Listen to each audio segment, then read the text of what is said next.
Et oui, chers téléspectateurs, nous sommes dans un laboratoire de sciences physiques spécialement équipé afin de réaliser notre expérience. Comme vous le voyez, il y a un évier, une hotte, une paillasse sur laquelle on dispose du matériel nécessaire pour notre expérience. Come with us. We are going to do an experiment to see the effect of the acid rain on the environment. So, we need laboratory equipment to do this experiment. Un flacon pH test de 15 ml avec 30 gouttes.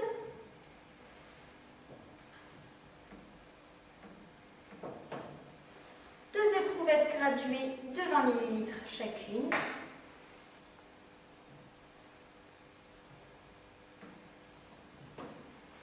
Un bocal en verre avec son bouchon.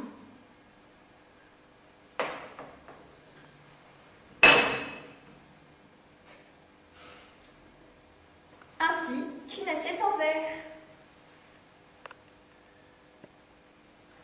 I can see a box too. Yes, Laura, it's a box of street fuel. Et si je ne me trompe pas, il nous faut aussi une échelle colorimétrique,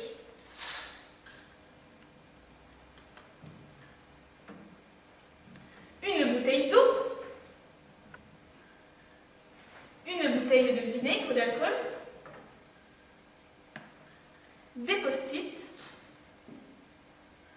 ainsi que des allumettes. Alors, chers amis, prudence si vous souhaitez réaliser cette expérience chez vous. Travaillez dans un endroit aéré.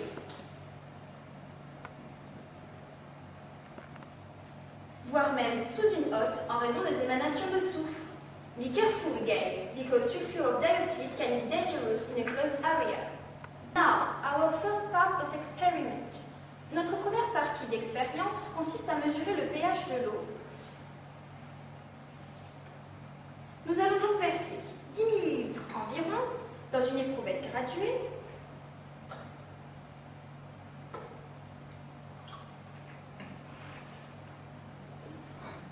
Puis ajouter les 2 gouttes de pH test.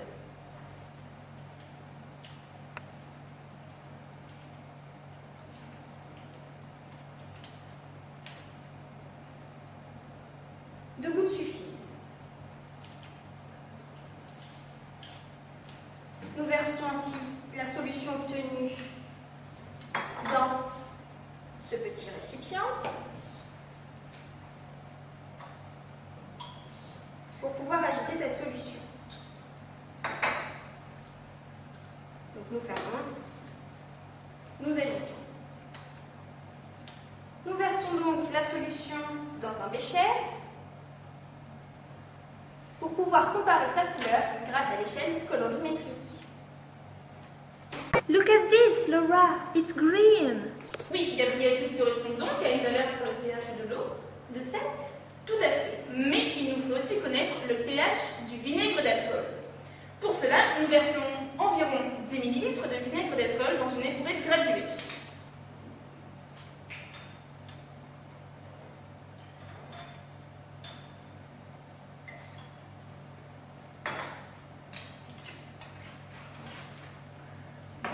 Nous ajoutons 2 gouttes de pH test.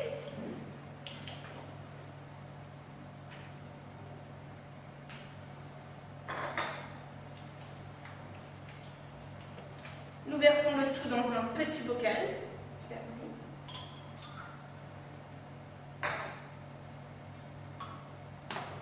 Nous agitons. Puis nous versons le liquide dans un bécher pour comparer la couleur avec l'échelle colorée. Look at this, it's orange. Oui, Laura, ce qui correspond donc à une valeur pour le pH du vinaigre d'alcool De 4,5. Contrairement à l'eau, nous remarquons que le pH du vinaigre d'alcool est acide. Vous l'aurez tous compris. Toi également, Laura. Exactement. Nous allons maintenant chercher à mesurer le pH d'une eau contenant du soufre, comme celle des pluies acides. Alors, Laura, en quoi consiste-t-elle? Eh bien, Gabriel, c'est presque un jeu d'enfant, mais je vais avoir besoin de ton aide. Nous prélevons du soufre sur un papier post-it bien évidemment la partie collante.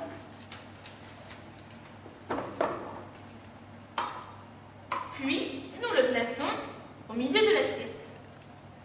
Nous plaçons l'assiette sous une hotte. Bien entendu, en fonctionnement. Puis, nous brûlons le papier contenant du soufre.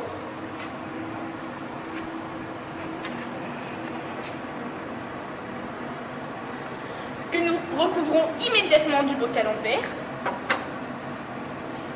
Nous attendons ensuite la fin de la combustion.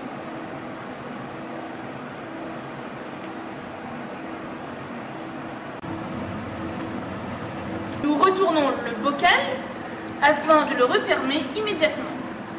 Nous ajoutons de l'eau, puis nous refermons immédiatement le bocal et nous agitons. Nous mettons ensuite dans un petit bocal.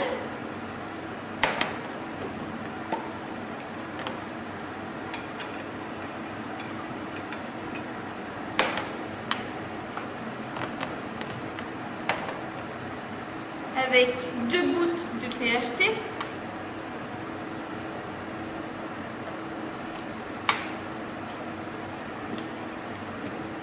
Nous agitons Légèrement. et enfin, nous versons dans un bécher pour comparer la couleur avec celle de l'échelle colorimétrique.